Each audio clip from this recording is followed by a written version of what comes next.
Tom Campbell here, former admissions officer from Holy Cross and Pomona College, and current co-host of the College Essay Guy podcast.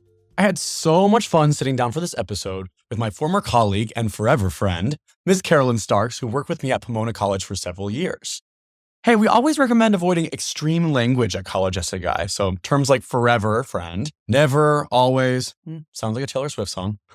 But some people, like Carolyn, just have that special je ne sais quoi. Speaking of je ne sais quoi, I just found out that that term actually means I don't know what in French. And from my experience working in college counseling and college admissions, I'd say there's very few areas of the college admission process that elicit that same reaction as frequently as extracurricular activities.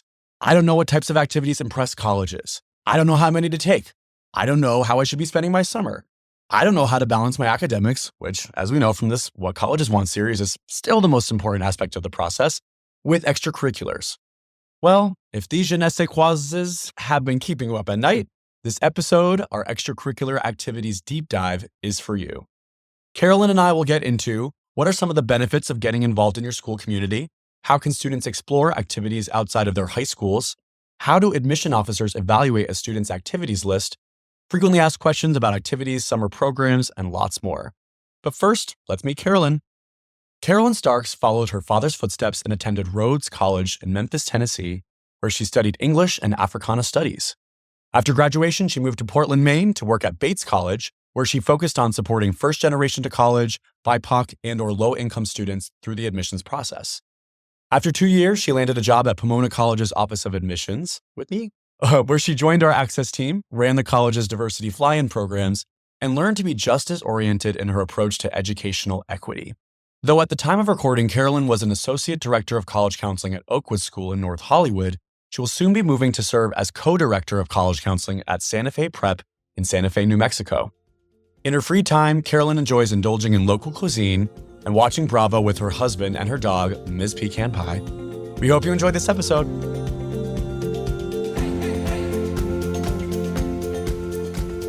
Well, hello, College Essay Guy audience. I am here today with the lovely and illustrative and shining bright like a diamond, Carolyn Starks, my wonderful former colleague and current friend, forever friend, who is currently working as an associate director of college counseling at Oakwood School in Los Angeles, a lovely school. Carolyn and I got to work together for almost 4 years, 3.5-ish years. Yeah. At lovely Pomona College, where I had the bulk of my admissions experience, and I believe Carolyn did as well. But Carolyn, how are you doing this beautiful Wednesday? I'm doing really well. I am feeling really excited that it's summer, so I'm getting some time to rest and rejuvenate before I dive right into the college process of supporting my seniors as they apply, write their essays, and kind of create applications to college. So good. Well, lovely. And we know one of the biggest parts of an application beyond, of course, a student's academic record, which is first and foremost in applying to schools, is what they do outside of all those classes. So your extracurriculars, your activities, whatever that may be. The whole point of this podcast today is to be able to outline and cover and illustrate lots of different possibilities when it comes to how you can spend your time outside of class, because it is not one size fits all. And every student has different opportunities that are close in proximity within their school. Maybe you're a homeschool student, so your activities are basically whatever is outside of your own house or in your own house. So kind of whatever that spectrum is, we definitely want anyone who's tuning in, whether it's parents, counselors, students, to leave with a better understanding of how to make the most of your time outside of class as a high school student, both kind of starting out with high school and then kind of as you start to move through the grade levels through 9th and 10th, as you start to get your feet wet and explore whatever your school environment has to offer, or out of school environment too, if you're going to dabble into community work, to that 11th and 12th grade phase where you're kind of defining a little more of like your place at your school, able to kind of dig more deep into areas of impact. And one of the biggest pieces of what we're, very well versed in is how to communicate that to colleges that you're applying to. Right. Yeah. So before we dive into that, Carolyn, tell us a little bit about how you started to work with young people in this capacity. Absolutely. So I started off in college giving tours to prospective families at my alma mater. And it was really fun to see these young people's eyes light up when I talked about my institution, Rhodes College, Memphis, Tennessee, giving it a shout out. Superior to Nashville is what I've been told. Word on the street. Yeah. Well, I'm totally biased. And I just really loved talking about the power of a liberal arts college education. And when it was time to apply to jobs in my senior year, I sat down with my tour guide boss, who was an admissions officer at Rhodes, and she said, you can do this. And so I started looking at jobs and admissions, was lucky enough to be able to accept a job at Bates College in Lewiston, Maine. And then the snow broke my heart. So I was looking for warmer weather and then moved to Pomona, where we both got to work together. And after seeing so many applications and so many really incredible students, I knew that my skill set of knowing what it takes to get into college could be better suited on the high school side. So I pivoted. And it's been a lot of fun. And I think that there's so much knowledge that we can share, which is why I was so honored when you asked me to sit down with you here today. The pleasure is all mine. Pleasure and privilege.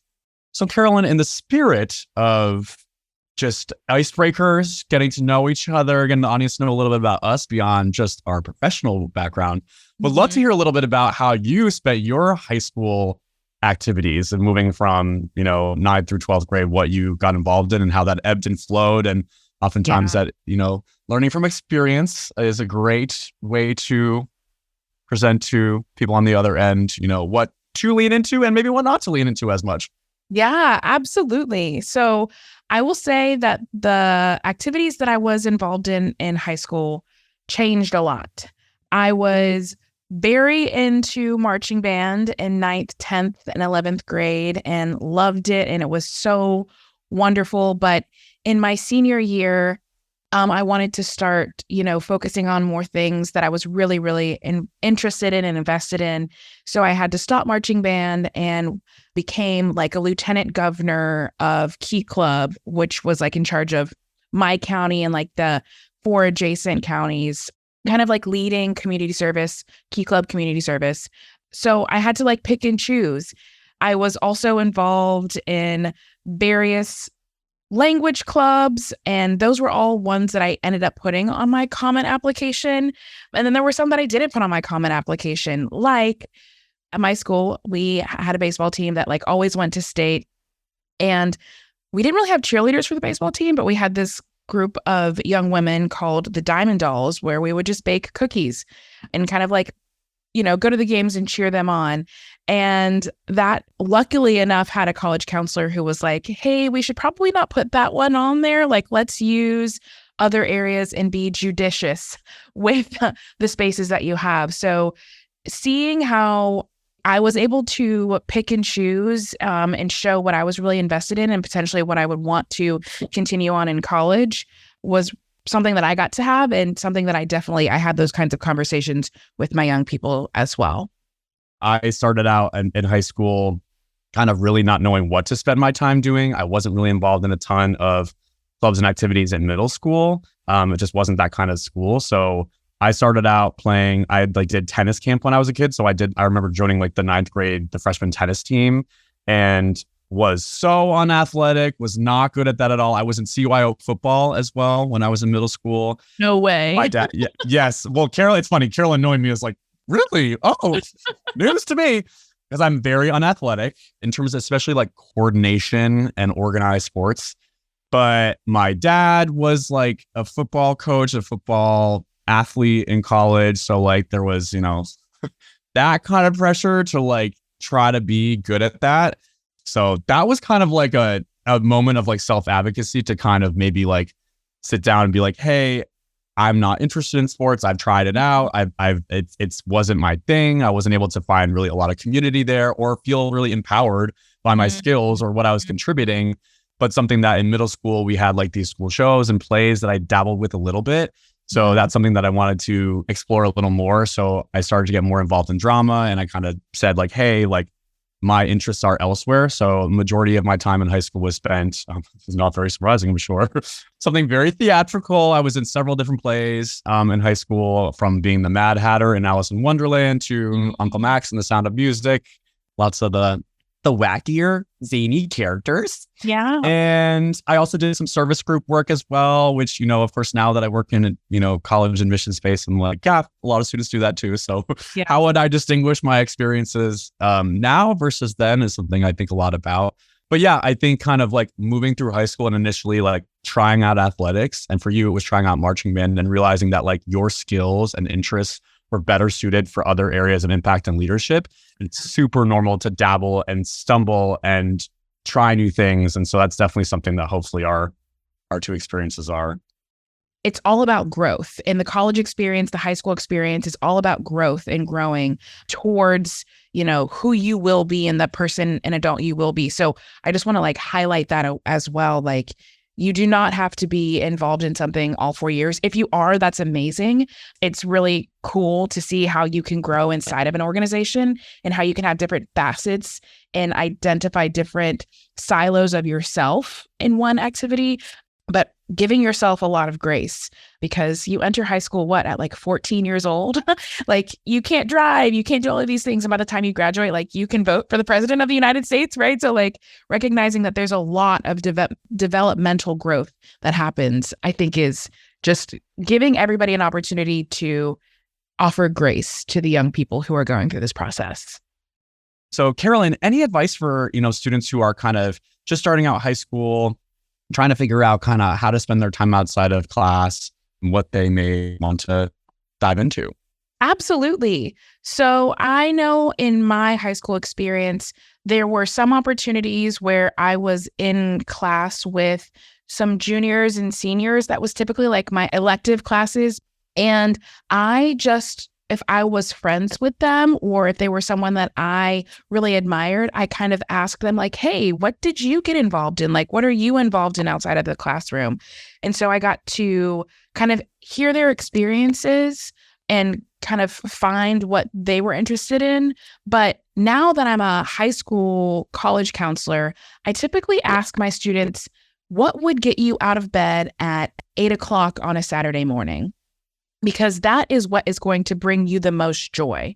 Like, if you are excited to wake up early on a Saturday to go and do a thing, that's typically where you're going to find joy. And this may sound like kind of Marie Kondo, but like whatever will spark joy won't feel like a chore or won't feel like going to work. It'll feel like, something that brings you a lot of excitement. So that's typically like what I start when I start having conversations with my ninth grade students.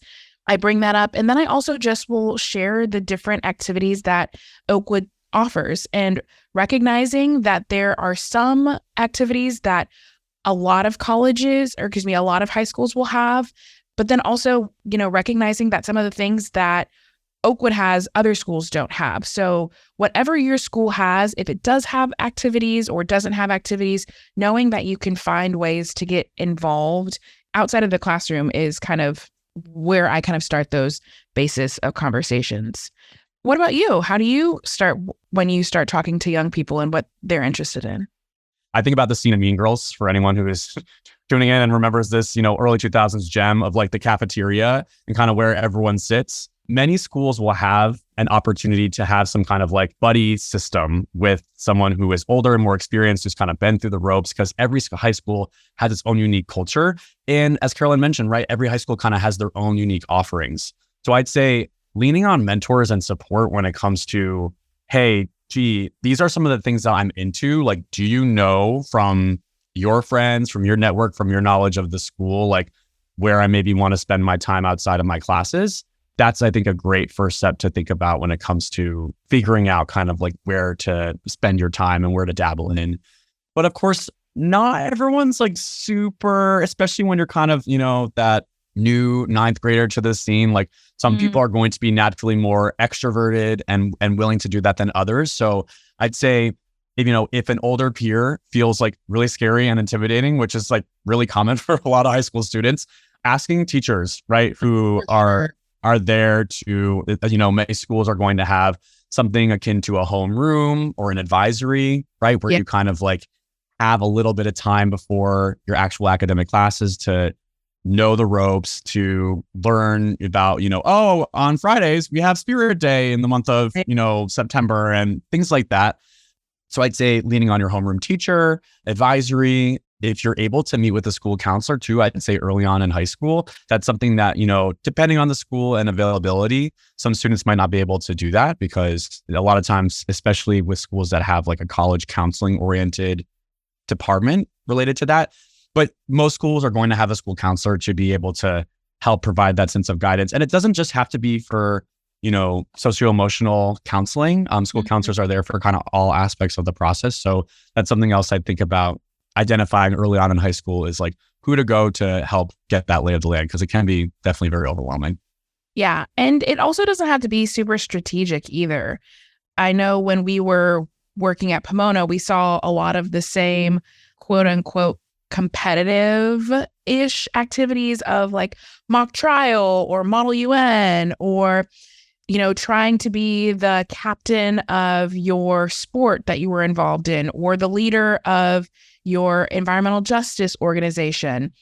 It doesn't have to be like that thought out or meticulous, because I don't know if you correct me if I'm wrong, but I could always tell when it felt forced rather than just kind of like natural, like letting your intellectual curiosity drive what you're interested in. But then also like, again, what students had the most joy in doing.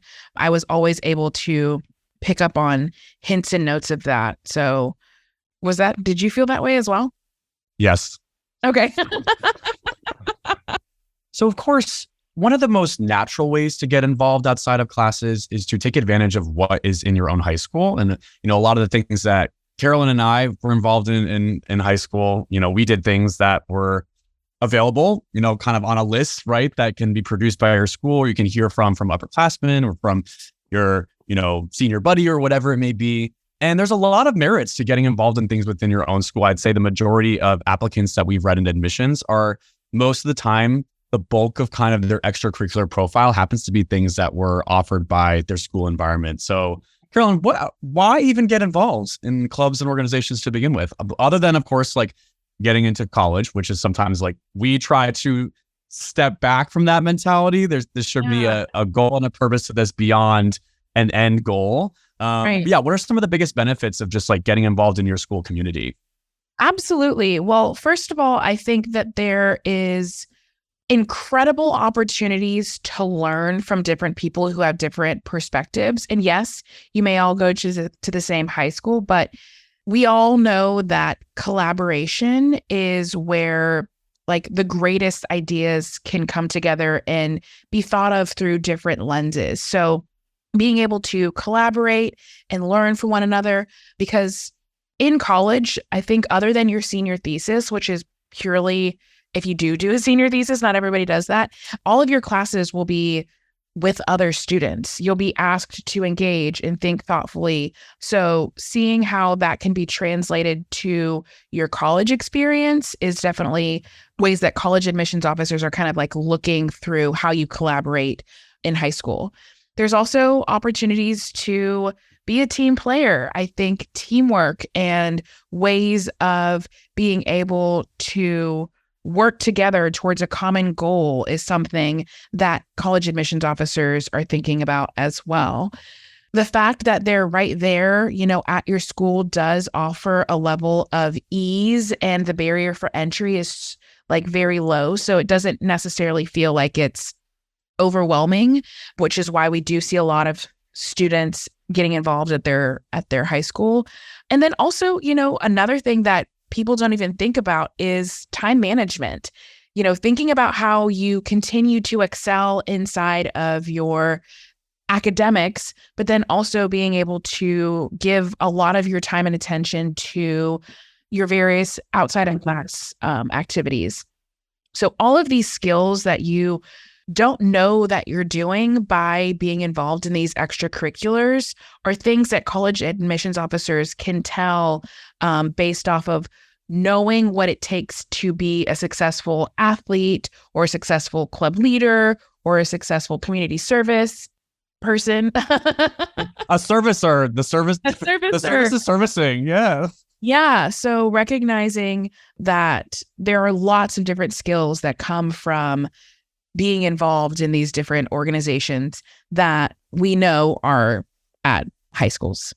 I think for students, if you're at a school, say, for example, where your identity or background or the things that you're interested in aren't as seen on that high school campus, identifying a group or a slice of your high school where you do feel like you can be your full self, you do feel like there are people that you have that kind of sense of solidarity with. That's also something that's incredibly important just as a high school student in terms of navigating the experience and having ways to fill your cup beyond solely grinding with your academic work, because that's something that's obviously very important. But yeah, having that kind of in-school support, if you can find that, it can sometimes be difficult just depending on if you're a student, say, for example, who has a really niche interest that no one else in the school is into, it can feel a little isolating at times.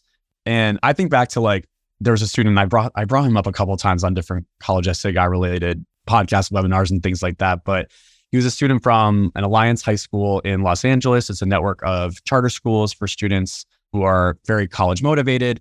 And one of his main extracurriculars was all about ants and ant research. And he had his own ant podcast. And it's something that the counselor even talked about how in our school, no one else is with him when it comes to this. No one else is really into it, but he does it unabashedly himself anyway, because it's something that he's curious about and he enjoys and he makes the time for it. So those opportunities and things that sometimes when you're trying to find your people, it can sometimes be best to look outside of your school environment, but ideally finding something that is within your school can help you just feel more at home there and be able to kind of go through that 4-year experience feeling as best as you possibly can.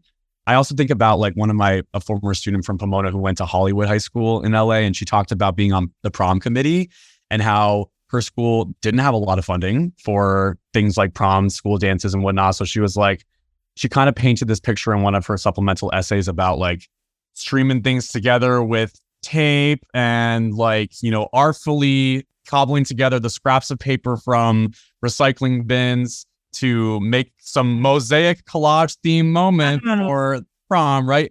And the way she kind of painted it was hey, a lot of us kind of come from a similar walk of life. We don't all have a lot of money in our own homes, and our school is a reflection of that. But it's taught me a lot about resourcefulness, being entrepreneurial, kind of making lemons out of lemonade or whatever that expression is. So I also think, even if sometimes your high school doesn't have exactly the resources that, would allow you to put on the best prom you could ever put on, or the people around you that are as like-minded or as nerdy about ants as you are too, there are, I think, ways to talk about the values that those experiences have helped you define that may or may not be actually directly tied to the extracurricular itself.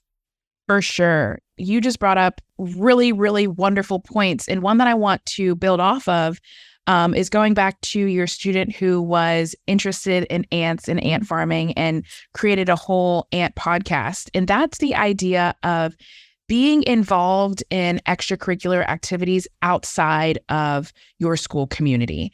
I know not every high school in America is the same and will have the same extracurriculars. And then also recognizing that, going back to your student who was talking about the funding of the prom committee, not every high school has robust offerings for extracurriculars. So one thing that we always talked about at Pomona, at Bates as well, was how is the student spending their time outside of the classroom? So recognizing if we're having to work 40 hours a week and that's your extracurricular, that at least at Pomona, when it came to bringing that student to committee and having them be a competitive applicant, was right on par with being the captain of a sport or the student body president. We always put on the lens of, I'm putting on my context goggles. Well, you guys can't see me because I'm doing that. It's a podcast, but I would always put on my context goggles of reading what was available to that student and what their lived experience allowed them to do.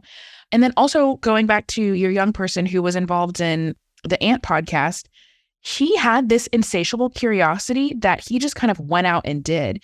And so forging your own path and following that curiosity, it may seem like scary or not what everybody's doing, but that to college admissions officers is super exciting because it's going to be like, what kind of intellectual risks are you going to take on our campus? Or how are you, for those who are having to take care of their younger siblings or working, like, we can only imagine what you're going to do on our campus when you finally have the time to engage with a school that has resources or a school that has different opportunities. So being involved outside of the classroom can show up in a lot of different ways. And it doesn't necessarily have to be something that's right there in your school, but, finding different ways to engage outside of your school also shows so much to college admissions officers. And I always found those activities outside of the school to be not way more interesting, but just told me so much more about the student. And it gave me different things to like latch onto and kind of fight for in the committee room. Yeah. And I think the context goggles piece is like such a piece of this puzzle, especially for those who are thinking about how activities come up in conversation in a college admission setting. That is so, so crucial. And I think about I remember there was a kid who applied from a high school in Bandon, Oregon, which I actually ended up driving through when I drove from LA to Seattle on a road trip a few years back.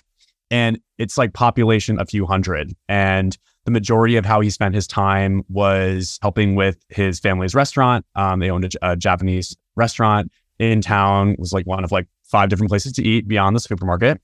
And I remember looking at his school profile and being yeah, this is a place where he was taking a lot of classes kind of outside of what his high school offered because he didn't max out a lot of things there. So taking advantage of online classes, things like that. But from an extracurricular standpoint, beyond the 4-H club and a few other classic athletic teams that I think they had to abandon Oregon, together with other neighborhood or other, surrounding towns teams, are things that are reality for many students who are applying to U.S. colleges and even international students as well. There's such a different approach and such a different cultural, cultural reality. International needs its own podcast. Yes, 100%, because it's so different. But even within the U.S., right, there's such a range of schools and opportunities. And I love the point that you brought up about what could a student potentially be able to accomplish when they're at a place that has resources, because that's a big thing that selective schools talk about. We talked a lot about the term and the value of quality, exceptional promise at Pomona, and thinking about kids who, I remember another student, for example, who a big way that she spent her time outside of class was in researching indigenous South and Central American languages. She was that's something that's a part of my cultural heritage. And I kind of just I find a lot of beauty in it. And it's something that, figuring out how certain words, for example, have a completely unique meaning that isn't directly translatable to English is just something I'm really fascinated by. So I remember her kind of talking about, and, she kind of came from an LA public school with, not a lot of resources on indigenous languages in-house, understandably, right? But reaching out to local colleges, people who are kind of doing it in surrounding areas. And that can be difficult to do if you don't really know where to start or who to reach out to. But I think if you're curious about something, voicing it to an adult around you, especially one who is familiar with the college going landscape, and basically being how do I lean into this more? That can be a difficult first step to take, or of beyond kind of just having this interest stir in your head, but definitely kind of that asking of how to get it to a materialized thing. Of course, the internet is great and it's out there, but sometimes it takes kind of identifying opportunities outside of what's, in your home backyard to really make the most of that. And if you don't have adults in your life that you feel like you can ask, if you're listening to this podcast, you must be thinking of college and have a few colleges in mind already. Maybe the colleges that you're thinking about have a page of tour guides who are college students, and reach out to one of those. If they're on the website, they definitely want to engage with prospective students. So recognizing that there are different ways that you can go about this, and go the route that feels most comfortable to you, because at the end of the day, if you're listening to this podcast and you want to go to college, like, there are ways to find your path to the college that you end up at. So definitely so. So the beginning of high school is definitely that time to explore, right? And to take advantage of what's in your own backyard. And if that's more limited, maybe thinking about becoming more comfortable with exploring things outside of that, such as Girl Scouts, Boy Scouts. A lot of schools or a lot of communities will have like teen programs for like the local newspaper, where it'll be high school students from lots of different schools who are collaborating on a newspaper together, or museums or libraries oftentimes have other forms of community outside. Yeah. Community gardens. Yes. So many ways outside, in or outside of your school. But one thing that definitely, I think especially for our audience at College Essay Guy, as students kind of move through 9th and 10th grade and they maybe, find the things that they are interested in continuing on with and potentially becoming leaders in, having more impact in, and maybe kind of like leaving some of those earlier activities. They're the equivalent of my 9th grade tennis fiasco. Leaving that to kind of just hang in the elephant graveyard and just say, bye, girl. Yeah. As they approach 11th and 12th grade, the gears kind of starts to shift a little bit more to finding your place in high school, to identifying what you want your place to be in a college experience, if that's the path you choose. And at CEG, obviously it's College Essay Guy. So college is on the minds of, people that we work with. When it comes to that, I think, both of us have the unique benefit of having read for two different colleges when it comes to selectivity. I think something that we both kind of bonded over when we both started working at Pomona was in transitioning from that school that is selective, but not so highly rejective, to transitioning to that school where many of the students who are applying were seen as kind of the top achievers in their local environment. What is some advice that you have to students around kind of just being aware of that landscape and how extracurriculars and activities in particular are communicated with, if that's a path you want to go down? For sure. So yeah, I think the schools that are admitting less than 10% of their applicants, it is so important for young people who are entering those applicant pools to just recognize that you are going to be a big fish in a big pond. Like, there will always be students who are doing quote unquote more impressive things than you, and there will always be students who are doing less impressive things than you. And again, I mentioned this earlier, to just offer yourself a ton of grace as you enter those applicant pools is like my number one piece of advice. But then to just recognize that you are a unique individual for a reason. There will never, ever be another Tom Campbell. There will never, ever be another Carolyn Starks. And to recognize what we bring to the table through the activities that we were involved with in in high school, and then what we got involved with in college, is kind of recognizing the unique perspective that you're bringing. And then also what we were talking about with earlier about how colleges can see how you're going to engage with that campus community once you end up enrolling at that college or university is always something that college admissions officers are thinking about. And there are different qualities that really drive a college admissions officer's decision. But the number one that I always heard when we were talking about both at Bates and Pomona, and now even when I'm on the college or the high school side and I'm talking to different college admissions officers, is this idea of intellectual curiosity. So how can your curiosity drive the different extracurriculars that you're involved with? That is always going to be the thing that I kind of like would hang my hat on when encouraging young people to get involved in different activities. And knowing, National Honor Society, Model UN, mock trial, academic decathlon, like those are a dime a dozen at these highly selective institutions. And not only are they a dime a dozen, but people are president or captain or, ultimate leader in these czar, whatever it is. In these different organizations is just something to just be aware of, and thinking about how you're leading these different organizations and what you're trying to elevate them if you are, or think about them through a different lens is what you're going to bring to that application.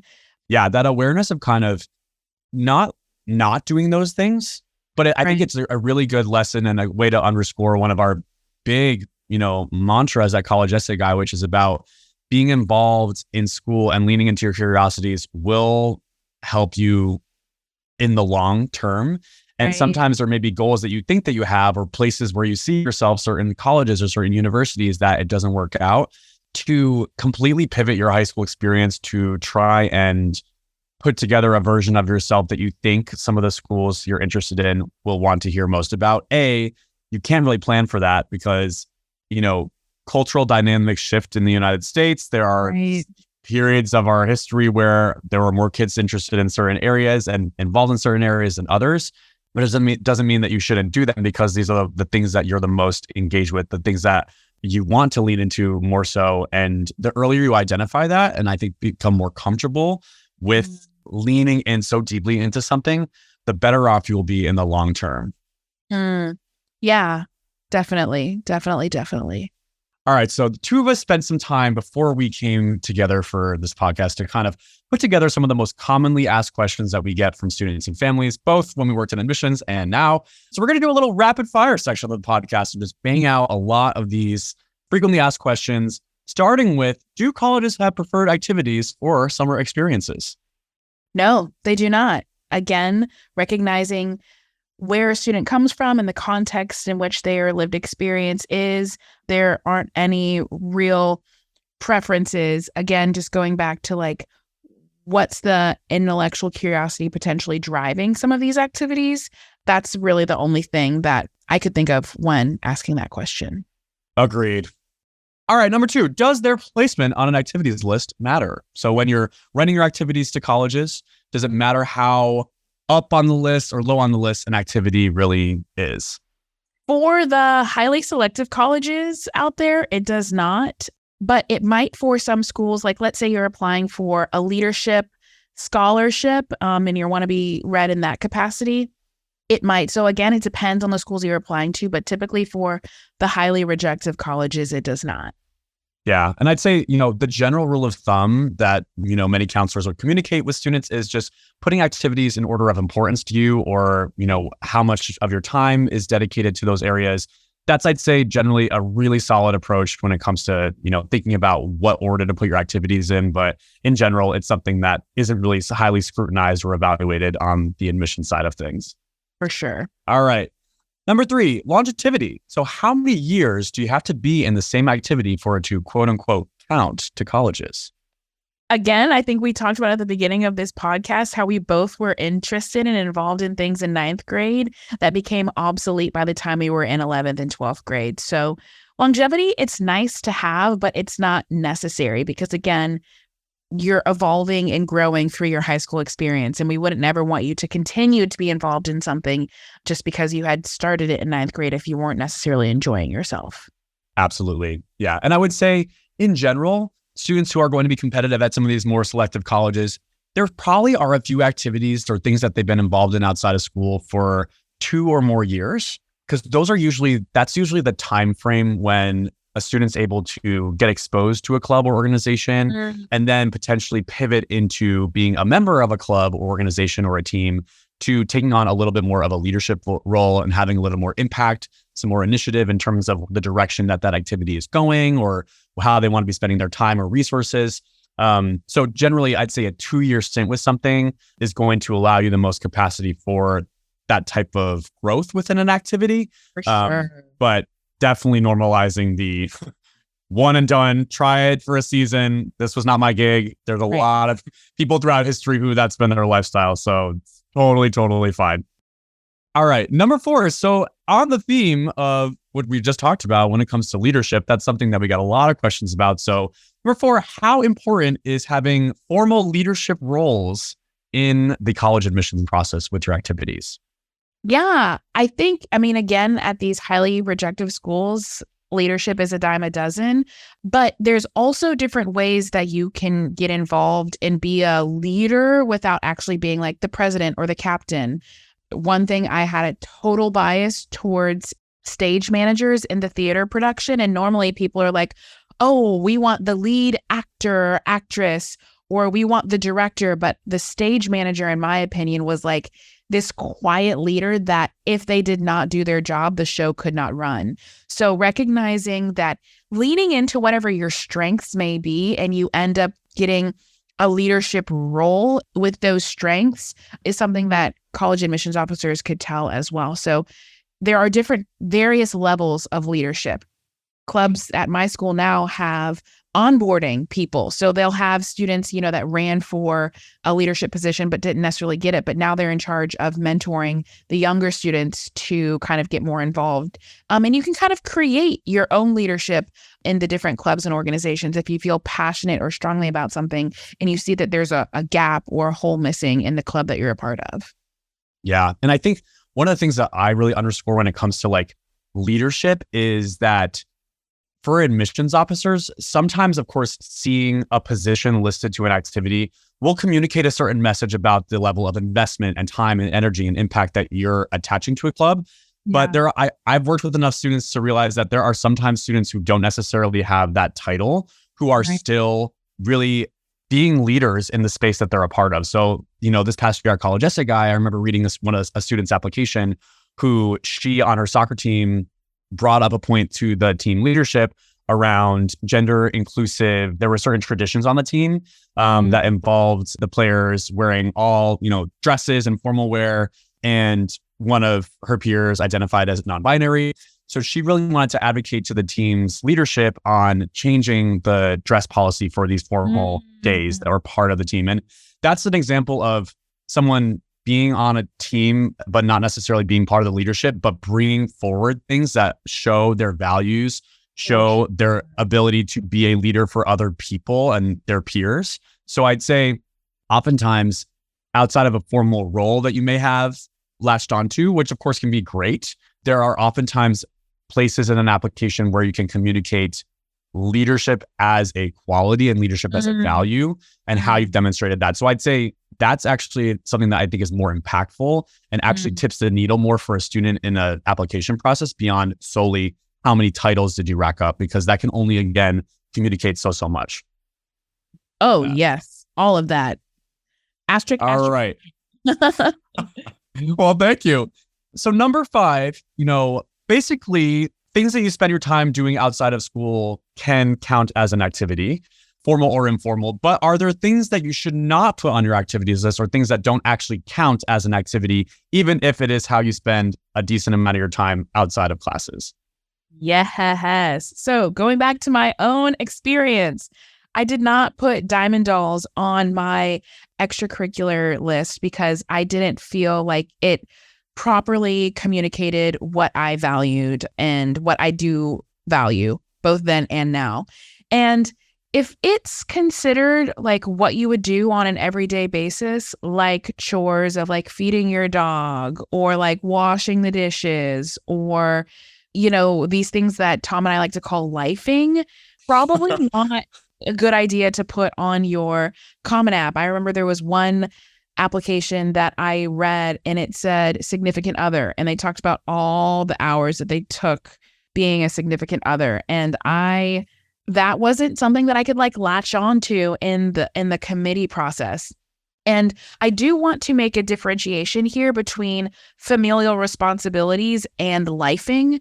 The familial responsibilities of having to take care of your younger siblings or a sick parent or a grandparent or just anyone in your life, and also including like having to like cook dinner and, run the household. There's a difference between like chores and running a household. And so I really want to articulate that nuance here, because if you're running a household versus like feeding your dog, there's a level of responsibility that is huge, and we can kind of tell the difference there. So I guess like be judicious. And if you're doing this process on your own and you don't have someone that you can kind of noodle through these different responsibilities, again, if you're listening to this podcast, you're thinking about highly selective colleges, reach out to an admissions officer or reach out to a tour guide to see if they can help you work through that. And I know that might be scary, but we want you to go to college and we want you to find ways to highlight what you're doing in your home as well. Yeah. And I think in terms of kind of like some guiding questions to ask yourself of like, is this, non-traditional activity of mine, this non-formal way that I spend my time, is it really an activity? I think just thinking about the number of hours is a good way as well to kind of like help make that distinction between lifing and activity-ing. Because, right, sleeping, of course, we do that many hours of a day, but like that is something that is a part of like being a functioning human. So like things like sleeping, eating, walking, those are kind of just generally like things you do, regardless of if you attend college or not, or are a high school student or not. That's just a part of the human life cycle. Right. Basic chores, things that you do maybe, just to keep the household running as part of a family that don't involve multiple hours of your time, or are taking away from, for example, if you have those substantial family responsibilities and you're driving siblings to practices, or you are kind of basically the math in the week, a decent amount of that pie is being spent with responsibilities beyond things that you could be doing for yourself. Communicating that as activities in some way, shape, or form is going to help someone on the other end fill in the pieces of basically like what they want to know is like beyond lifing, right? Like what's a week in the life of Tom or Carolyn? Like what are the different pies being spent doing? And that's, I'd say, just a really good way to kind of think about what people on the other end are hoping to hear about, regardless of how formal or informal the activity is. Right. And I think that concludes our rapid fire. It was Rapid amazing. fire. But probably the biggest question that we get is how many activities is enough, right?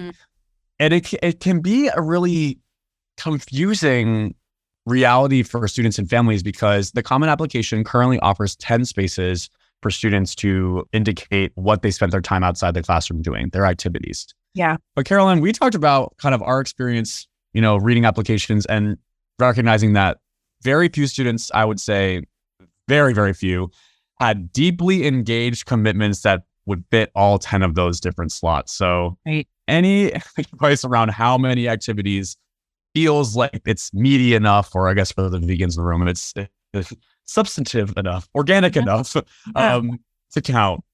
Yeah, I think for me and my experience, both at Bates and Pomona, it was, and honestly, now that I'm working with high school students as well, there aren't enough hours in the week to be involved in more than like 3 to 4 substantive activities through your high school experience. And that's where, again, we don't want students to just like check boxes to check boxes. Like we want students to engage thoughtfully and thoroughly with something, because college admissions officers are going to see, again, how is that student showing up in their life pre-college, and what are they going to look like once they're on our campus?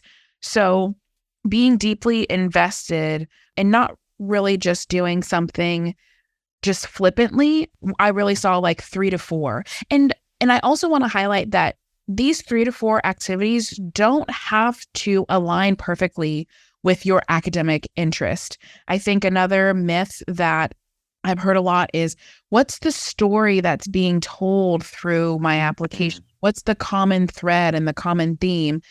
And sometimes that happens for students just because, again, they followed their heart and their intellectual curiosities, that we can very easily see what that thread is. But when it felt forced, which we could always tell, it was never like as genuine or as prominent in the application. So that's the thing of, you don't have to have a common thread and you don't have to tell a story, and it doesn't have to align with your academic interests. If it does, amazing. And again, most of the time, the students that were most compelling in the committee room, that was the case, but that doesn't have to be the case. And I think giving yourself, again, the grace to explore different areas of things that you're most excited about. Like you can be so stoked to be involved in the community garden and teaching young people how to grow food, or going into food deserts and how to grow their own food. But you know that you want to major in like Renaissance studies in antiquity, right? Like it doesn't necessarily have to be the things that you're spending your time with, what you're going to major in college. So just doing the things again, like Saturday morning, what's going to get you up, what's going to get you excited, and knowing that it's typically physically impossible to be involved in 10 substantive things. Yeah. And also like MIT, they only allow 4 slots. So these highly selective colleges are also recognizing like you can't do all the things and still be a straight A student or like, academically competitive with your transcript and taking all of these rigorous courses offered as well. So just knowing that colleges recognize that will give you, again, the freedom to dive into what you're most excited about as well. Yeah, absolutely. So, I mean, beyond formal activities and leadership and National Honor Society and all these things, right? Something that, we're really present to as well we are not just advisors to students, we're counselors. And it's, I think, something that's really present when it comes to that part of our jobs is just what it's like to be a human right now, kind of navigating lots of political instability, challenges across our world, a shifting landscape when it comes to technology, still navigating through global pandemics and health challenges in people's own lives. Something that we're both very present to are the increasing rates of anxiety, depression, challenges when it comes to mental health with today's young people. So sometimes activities can be in direct contrast and kind of tension with taking care of yourself. So Carolyn, what advice do you want to give to students and families around that particular part of being not just a student and an applicant, but a human?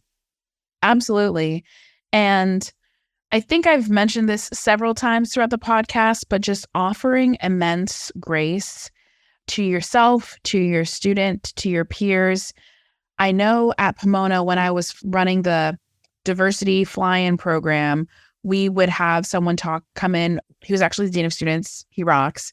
Talk about it's cool to be busy. It's cool to be stressed. Like who can be more stressed? And that just means like you're doing so many things and like you're so important or quote unquote important. And it's like he would see these students who would do all these things in high school and they would get to Pomona and they would be burnt out. Like they couldn't take advantage of what Pomona had to offer. And I just want to put it out there that like it is really cool to like take some time and just sit in the sun. Or if you don't have sun, to like sit in the snow, like give yourself some grace. Colleges want students who can hit the ground running when they get there. So if you're so burnt out from trying to do all of these things and be excellent in all of these different ways, and then you're burnt out when you get there, like not only are you doing yourself a disservice, but you're doing a disservice to the community that you're joining because they admitted you hoping that you could take advantage of and engage. So just being kind to yourself, and parents and guardians, being kind to your young person. I think, Tom talked about self-advocacy at the very beginning of this podcast where he said to his dad, like, I really want to make you proud, but like, these are the things that I'm interested in. Parents and guardians and counselors, listen to your young people. Like, please, please, please listen to your young people. Because yes, like we want the best for our students, but if we push them to the brink of breaking their breaking point, then we're doing more harm than good. So centering, and that also goes with like picking out your academic course load as well. So, we want them to thrive, but they can't do that if they're struggling mentally. So giving them some grace and giving them just loving them really is the piece that I want to offer. Yeah, there's a quote that I stumbled upon recently, and yes, of course, I just Googled it to remind myself of, but it did come up somewhere and I'm forgetting where it was, but it's by Teddy Roosevelt, and it's comparison is the thief of joy. And I feel like, especially when it comes to, speaking to any students who are listening, that is a message that I continue to struggle with to this day. And I know many, many people, especially in the US, just culturally, it can be really easy to, especially with the college admissions process, lean into comparison as the way that you're literally navigating your entire life. And I think that's the big source now for students to feel inadequate and inferior, or like they can't do it and everyone else around them is. And just know that growing up in today's day and age, you have access to many different ways to do life, more than any other generation prior to you. And because of your developmental reality and the time at which you're stepping into that, it can feel like, when there's so many options of how to spend my time on this earth, that level of overwhelm is something that is completely normal, and it's very difficult, and no one has done it before you, right? So for you students listening, just know that doing it all seems like something that there are people around you doing, but there are far more people that are, even if they're in that position, wondering how much more they can fit and squeeze into their plate as well. And there's always going to be a step above and above. So that's kind of my advice, I think, when it comes to helping to approach this process with ease, purpose, and joy, which is what we're all about at College Essay Guy. I feel like we should add grace as a fourth term just after this podcast. So Carolyn, make sure to trademark that now before we end up snatching that. So, I was working on that a bit. Well, thank you so much for tuning in and for sharing, your perspective on this process and on how to spend your time outside of classes. And it's always great to reconnect with an old colleague and a current and future forever friend. Yes, absolutely. I always enjoy our time together, Tom. So thank you so much for asking me. And whoever's listening, best of luck as you support young people through this process, young people as you enter this process. And no matter what, the college decisions that you get are not a reflection of who you are by any means. So be kind to yourself, be kind to others, and go in grace. And go in grace.